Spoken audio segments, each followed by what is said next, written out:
Kiki, say hi to everyone. We're really excited to be here and have you here with us at Kiki's Hut to read another book.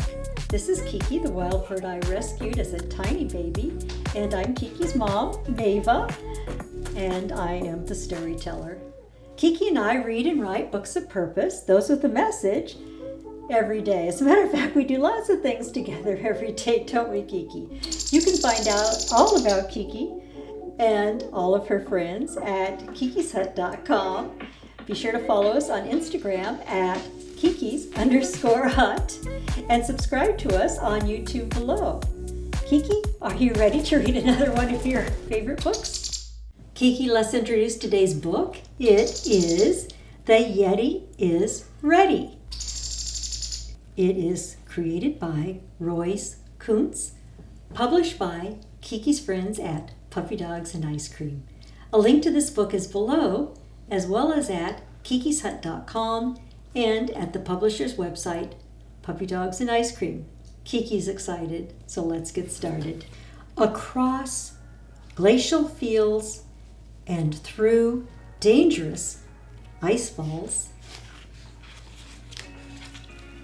up jagged cliffs where the air is thin and the temperature is always freezing, there lives a Yeti alone.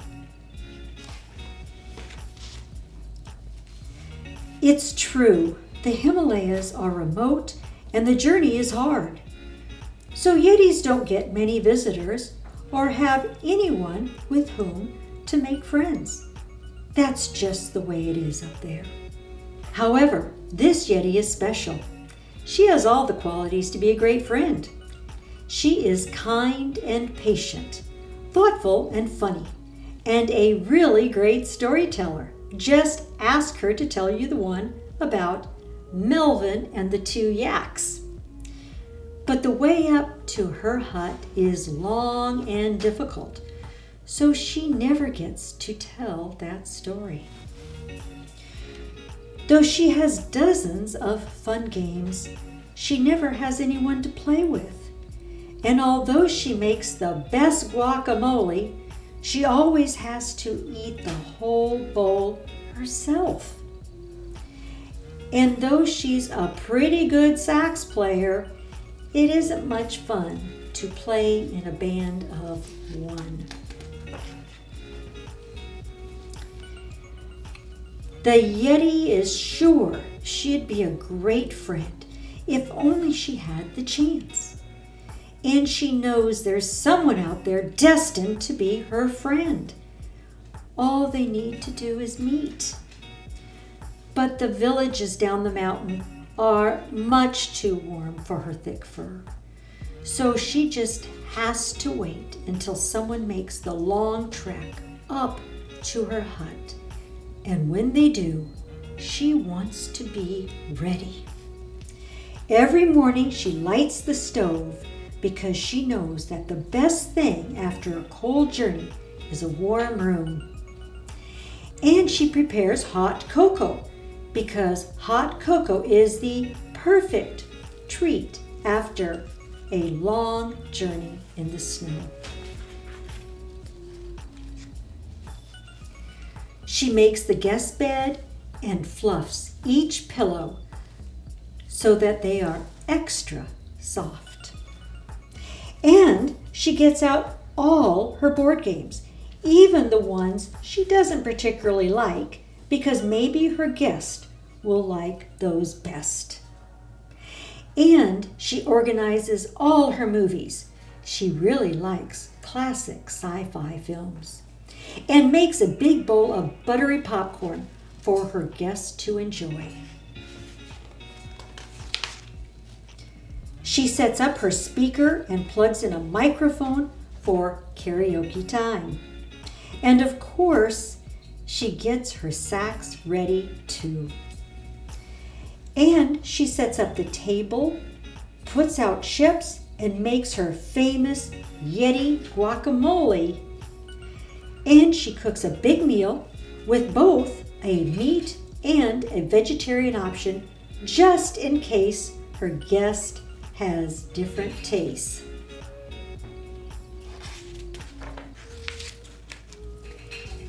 And then she waits and waits and waits, but no one shows up.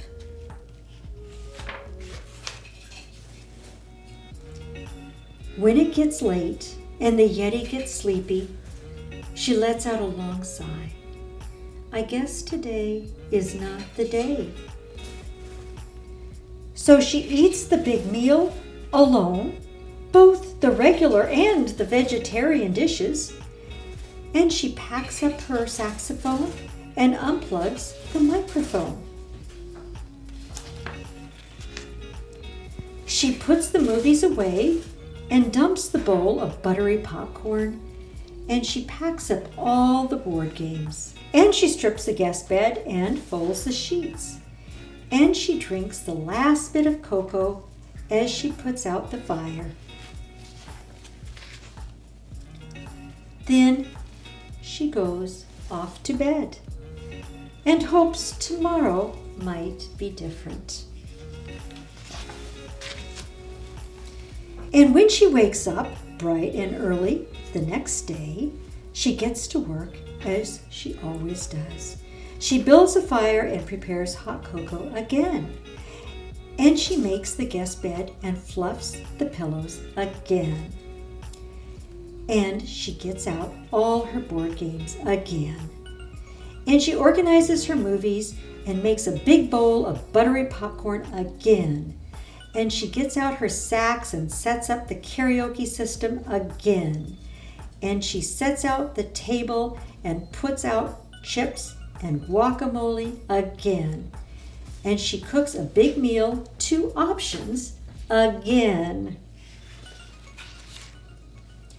And she waits again, but no one shows up. And she waits again, but no one shows up. Sometimes she thinks, what if no one ever comes? What if there's no one out there to be my friend? Sometimes she thinks, what if no one ever comes? What if there's no one out there to be my friend? What if Yetis like me are just destined to live life alone? But she remembers Yetis aren't always alone because she thinks of Melvin and the 2 yaks. And then she laughs. She can't help it. That story is just too funny not to be told. And you know what? Her Yeti guacamole is way too good not to be shared. She plays sax too well to be in a band of 1. She's not going to give up. This Yeti has faith that there is a friend there somewhere. And when they show up, she will be prepared.